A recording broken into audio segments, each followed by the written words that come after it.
Hello YouTubers, going to show you how to fix a KitchenAid dishwasher today. KitchenAid is owned by Whirlpool now, and they're all pretty much commonly the same. This keypad here, it's called a capacitive touch keypad. And these things are notorious for about a year or two crapping out. This one, a year into it, when we bought it, keypad died. It was under warranty. They came out, replaced the control box and the keypad, which if you buy those separately, it's almost as much as the washer. This washer costs, I think, $750. To replace those two items with labor, you're going to spend about as much as the washer. Well, happened again a few years later, and I found a problem. It's a design flaw. It's not actually, you can replace those parts and you're going to be dealing with the same problem again. So I'm going to show you how today. It's real easy, don't cost you a penny. You're going to need some 22 gauge wire. Make sure it's 22 gauge, don't use anything bigger or less. This is just speaker wire, solid copper, 22 gauge. You're going to strip off about that much, okay? I'm going to put this aside, and then this is the circuit board from the old keypad. I'm not going to take this thing apart again, I'm just going to explain how to do it, pretty simple. First of all, shut the power off to your washer.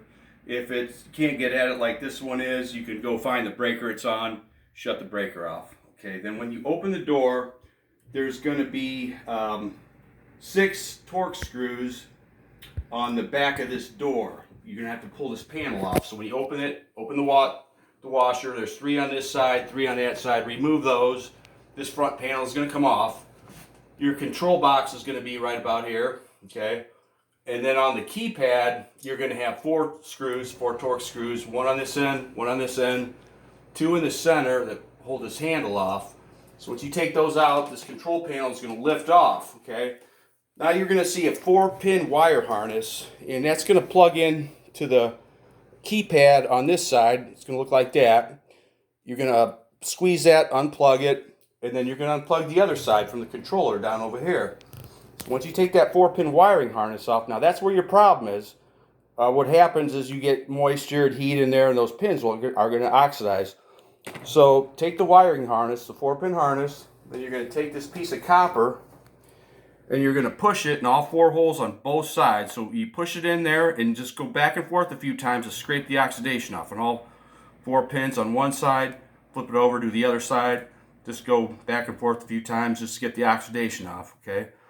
Then go ahead and plug it back in and put it back together, same way you took it apart.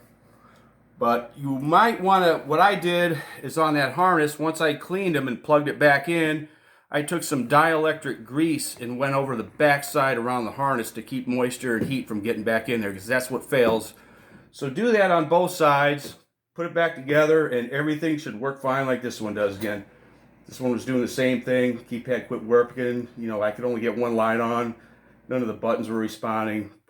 Clean those pins, put it back together, boom, back in business. So I hope that helps. Try that first before you replace any parts, because more than likely that's your problem. Thank you.